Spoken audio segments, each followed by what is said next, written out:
We have even the world recognizing how well that we are doing.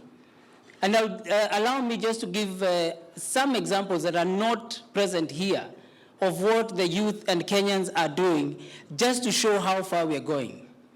Apple Music has decided to set up in Africa.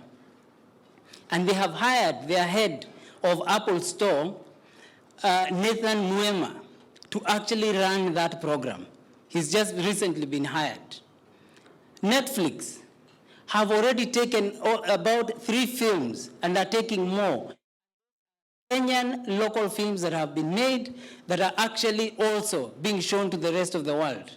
This is products of the creativity.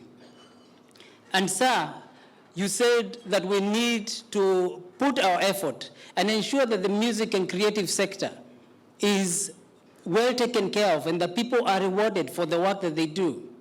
I am happy to report, sir, that as of the end of last month, we had paid through the CMOs and Skiza to the musicians 1.42 billion shillings.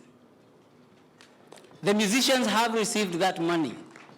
And sir, it's only because of the delays of COVID and the issues that came up.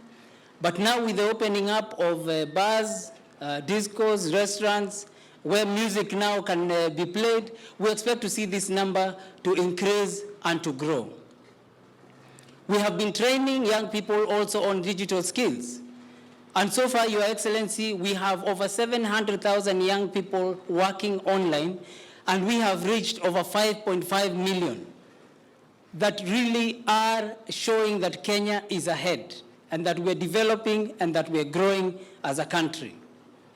Let me also say, sir, with the support that you've given us, we now have over 353 Ajira youth empowerment centers where youth are working. And if you go even to Mbere South or to Mukurweni, you will find youth that are earning more than 100,000 shillings a month from just going online and working online. So many great things are going on in the country as far as the digital technologies are concerned, and really as far as observing our youth and the skills that they have.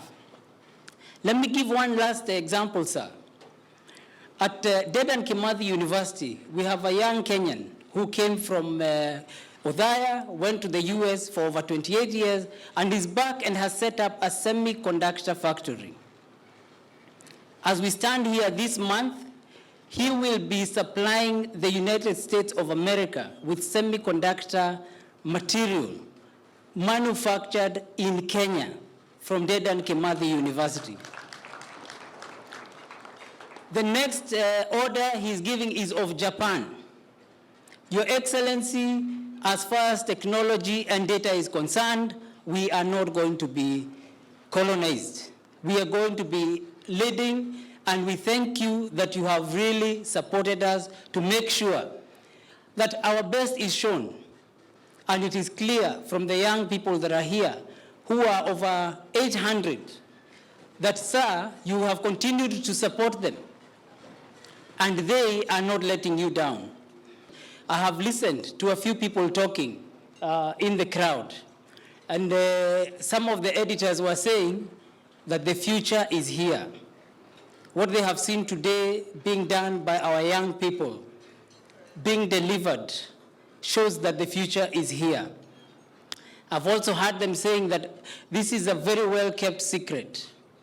And Your Excellency, you have been engaging with these young people as you've engaged with many, many others in the country, but it is not always reported, it is not always shown. And so I'm thankful to you that today you have opened for us as a country to be able to see the work that is being done under your leadership. I've also had another group discussing how today is almost similar to if you go back to history. We were colonized because we did not have gunpowder. We did not have the ability to protect ourselves. But what we are seeing today is that the new gunpowder is actually information. It is the data, it is the technologies that are now being developed here in the country. And we're being able to see the many, many changes that we're putting into the country that are transforming the country. Your Excellency, Kenya is in a place as the Silicon Savannah where technology is now part of everyday life. And this is a promise that you made to the country when you took power. When you took government, you said that we are going to have a digital country and a digital government. And Your Excellency, today, you have been able to demonstrate that the belief you have in our young people, the belief that you have in their capability to be able to take on great projects in this country, projects of national security, whether it is cyber security, whether it's the airborne surveys that are being done, the topographical maps, all the many things that are going on in this country. You have trusted Kenyans, and you've trusted our young people to be able to showcase their abilities, and they have not let us down. Your Excellency, I want to just congratulate them that so far they have been able to do amazing work. And the cabinet today unanimously has endorsed the work that they are doing and has created that confidence. And sir, this is a promise kept. You promised a digital Kenya. You promised a digital government, and you promised that we will move forward as a country. And sir, this is very clearly happening.